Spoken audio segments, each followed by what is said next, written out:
वो जो भी इन्वेस्टर है उसकी कंपनी की डिटेल्स चाहिए मुझे, वेरीफाइड डिटेल्स।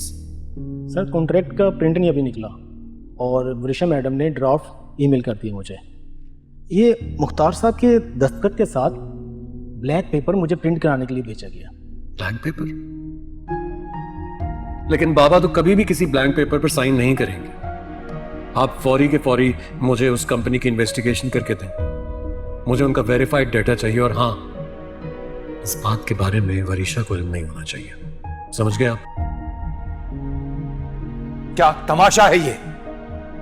सब तुमने किया है। तुम अच्छी तरह जानती थी ये सब क्या हो रहा है।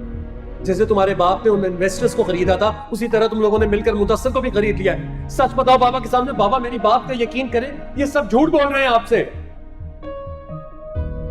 तुम्हारे कहने का मतलब है कि सब झूठ बोल रहे हैं सिवाय तुम्हारे।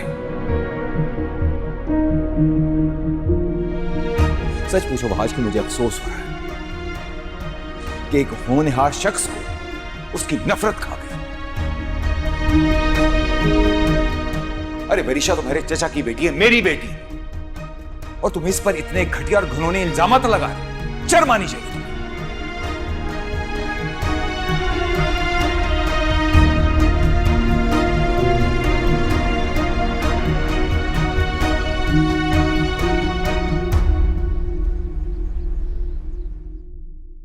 ये वहाज फोन क्यों नहीं उठा रहा? मैं शिफा को कॉल करती हूँ।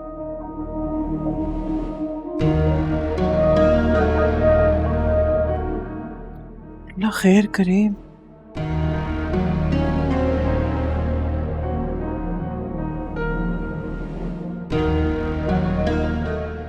वरिशा तो बिल्कुल नॉर्मल नजर आ रही है, पर ऐसा कैसे हो सकता है? ऑफिस में इतनी बड़ी बात इसके खिलाफ खुली होगी। क्या हुआ?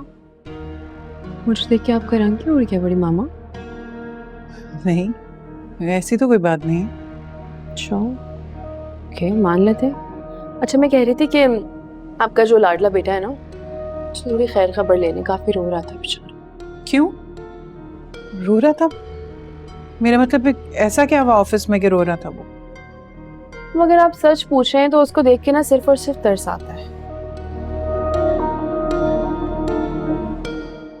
नफ्सियाती मरीज सा लगता है।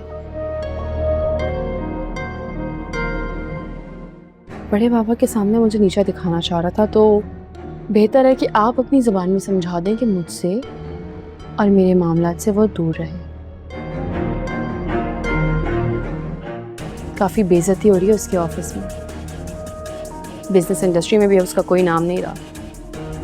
नफ्सियाती मरीज तो वो बन ही चुके। और हाँ, आप अपने इशारों पे जो उसको नचा रही है ना, इससे उस बेचारे को सिर्फ नुकसान हो रहा है। आप और आपका बेटा मुझसे दूर रहें, ये आप दोनों के लिए बेहतर होगा।